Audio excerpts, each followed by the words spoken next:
everybody is real quick, but it's the This Weekend and the Permitless Carry story from the Tulsa World. But first, I'm Tom McKay. I'm your amazing host with 3D Politics. David Vann with SoonerPolitics.org. David Oldham with ConstitutionalGrounds.com. And, of course, David D'Ambroso. You can catch him at Dave D'Ambroso on Facebook. Contact me at Tom E. McKay on Twitter. And now the Tulsa World has a story. Remember, this weekend, you may set the clocks back, but permitless carry starts this weekend and sets the clock forward for liberty.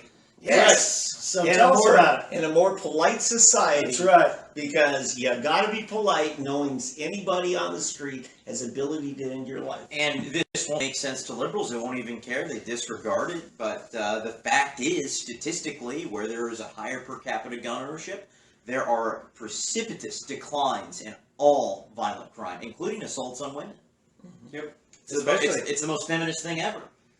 Yes. The Tulsa World has a fantastic website. It was too long intermixed with all sorts of information. It's an FAQ. Here are some things you need to know, a collection from the Tulsa World. It's a survivor's guide. Yes. Permitless carry goes into effect this week. So check that out. It's a local fact. Here are some things you need to know collection. There at the Tulsa World, it's got a lot of great information about the changes in the law and how it's going to be. But I did hear that essentially you're going to be able to, when you're transporting your firearm, you can have it loaded. You can have the bullets next to or in the weapon now. You couldn't before. Yes. Man, what a hassle! Because I always had more than one gun, and it's just like, which ones are loaded? You got to ask the carjacker, would you mind to hand me that magazine out of the glove box? By the way, in the show notes, we post them all on 3D Politics Live on Facebook. All of them are at the top, pinned to the top. So, including that link for the survivors. And that was just too much for me to print out. It has that much information. This is great. Go check that out. Survivor's Guide, Tulsa World.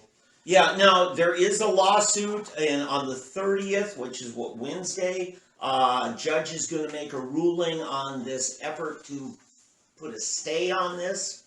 That doesn't mean a final ruling. That just means whether there's an injunction before a final ruling. And that's coming from, I believe it's Jason Lowe, state representative in Oklahoma City. And he's a semi-literate attorney. He is an attorney, or at least he claims to have a diploma. And he has to be a member of the Bar Association. Is it like, we know that because it's state law? Is it like one of Ron Sharp's diplomas? So, he's claiming when they can't get anything else, they go back to the log rolling, the more than one topic in a bill. And he said, well, you mentioned a list of weapons, so that's a whole bunch of subjects now. Right. And so, yeah. And you know what the funny thing? Subjects including weapons. Yeah, now, Nathan Dom talked about this morning. He was on Pat Campbell's radio show at 8 a.m. You can pull that up at Pat Campbell's website. But he says, look, we listed all of these weapons that are still not allowed at the state colleges and universities. He says, and that's because it was the left that wanted us to list those things so it would be very clear what weapons you can't have in your college dorm.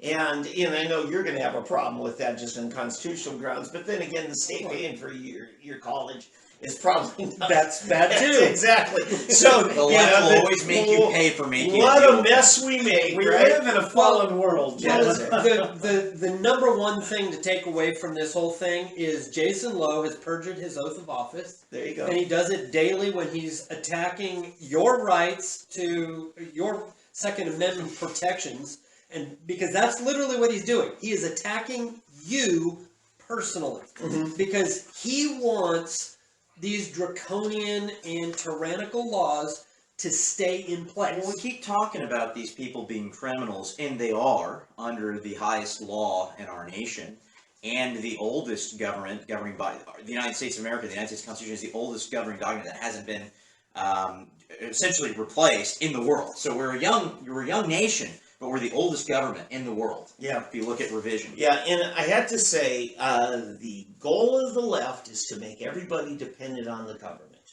And being dependent on the government to protect you, i.e. police force, and not you yourself. And it's having not based self-defense. on rationality or Yeah. facts, but feelings. Whenever you ask, well, how am I supposed to defend myself? And the average response time is half an hour, being very generous. It might be more like an hour in some areas of police. And I've got minutes until someone with a weapon can kill me, or seconds. Oh, how am I listen. supposed to? That has zero play with them. That doesn't matter. They don't care. They feel that you should not be permitted to protect yourself. Therefore, that is what they get. And our establishment rhinos have just bowed down to them and said, okay. In the principle, it starts young, Tom. In all of the Tulsa area public schools, if somebody's punching your face in and you deign to punch him back, you get suspended from school. Or if you scratch them while you're rolling around Yes. as you're being pummeled. Yes. Well, to block, you are held accountable. Let's take a note. Just lately, there were 2 more Proud Boys who were convicted for having beaten up some Antifa protesters who had started the fight and then got bettered in the fight. So they were The charged ones criminally for self-defense. that were charged and convicted were the people who ended the fight, not the people who began it by Right. throwing bottles of urine Yeah. and things like that And at them. concrete. Yeah. Yeah, can so- kill you. So, they got convicted. and who literally went around the block to start the fight. Yeah, so they got convicted for winning a fight against a liberal. That's For against the defending- law. for defending To himself. win a fight against a liberal, you go to Those jail. are the rules, and that's why the establishment of both parties hates Donald John Trump so much. Yeah.